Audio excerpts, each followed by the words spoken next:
বিশ্বাস আর নিঃশ্বাস খুবই মূল্যবান। একবার হারিয়ে গেলে আর ফিরে পাওয়া যায় না। পৃথিবীর সবাই তোমার সাথে বিশ্বাসঘাতকতা করলেও তোমার পরিশ্রম আর যোগ্যতা কখনোই তোমার সাথে বিশ্বাসঘাতকতা করবে না। মানুষ দুটি সময়ে চুপ থাকে, যখন তার কথা বলার মতো কিছুই থাকে না, আর যখন তার কথা বলার মতো অনেক কিছু থাকে কিন্তু সে কিছুই বলতে পারে না। প্রত্যেকটা পরিচয়ের পেছনে কোনো না কোনো কারণ আছে। কেউ আসে পরীক্ষা দিতে, আর কেউ আসে শিক্ষা দিতে। কেউ আসে সুবিধা নিতে, আর কেউ আসে তোমার ভিতরের শ্রেষ্ঠটা বের করে আনতে। কেউ আসে জীবনটাকে গুছিয়ে দিতে, আবারও কেউ আসে গোছানো জীবনটাকে এলোমেলো করে দিতে। মাঝে মধ্যে সম্পর্কগুলো খারাপ হওয়ারও দরকার আছে, তাতে কিছু কিছু মানুষের আসল চরিত্রটা বোঝা যায়। সম্পর্ক থাকাটা বড় কথা নয়, সম্পর্কে ভালো থাকাটাই বড় কথা, যেটা এখন সবাই পারে না।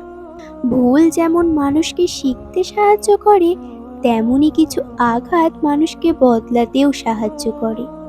ভুল পথে হাঁটলে যেমন বারবার হোঁচট খেতে হয়, তেমনি ভুল মানুষের সাথে চললে তোমাকে বারবার ঠকতে হয়।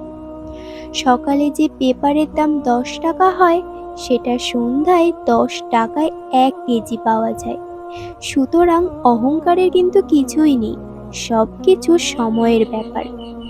কথা এমন একটা জিনিস, যেটা দিয়ে কাউকে ভালো রাখা যায়, আবার কাউকে জ্যান্ত লাশ বানিয়ে দেওয়া যায়। টাকা দিয়ে সব কিছু কেনা যায়, তবে ভালোবাসা নয়। দূরবীন দিয়েও সব দেখা যায়, তবে হৃদয় নয়। হারিয়ে গেলে সব কিছুই পাওয়া যায়, তবে বিশ্বাসটা নয়। শিক্ষা মানুষের ভদ্রতার পরিচয় বহন করে না, আচরণই ভদ্রতার পরিচয় দেয়। তার সাথে দূরত্ব বাড়াও যে কখনো তার নিজের দোষ স্বীকারই করে না, অথচ তোমাকে সবসময় দোষারোপ করে যায়। উচিত কথা বলা মানুষগুলো সবসময় একটু খারাপ হয়। আমরা কারোর কাছে ভালো, আবার কারোর কাছে খারাপ। আসলে সত্যিটা কি জানো? যার মানসিকতা যেমন, আমরা তার কাছেই তেমন। বিনা কারণে যখন দেখবে তোমার শত্রু বেড়ে গেছে, তখন এটা বুঝে নেবে যে তুমি আসলেই একজন সফল মানুষ। ভালোবাসলে যে ভালোবাসাটা পাবে, এটা ভাবাটাই ভুল।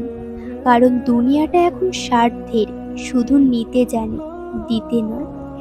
যাকে তুমি ভালোবাসো তাকে নয়, যে তোমাকে ভালোবাসে তাকে ভালোবেসে দেখো। তোমার জীবনে ভালোবাসার কখনো অভাব হবে না।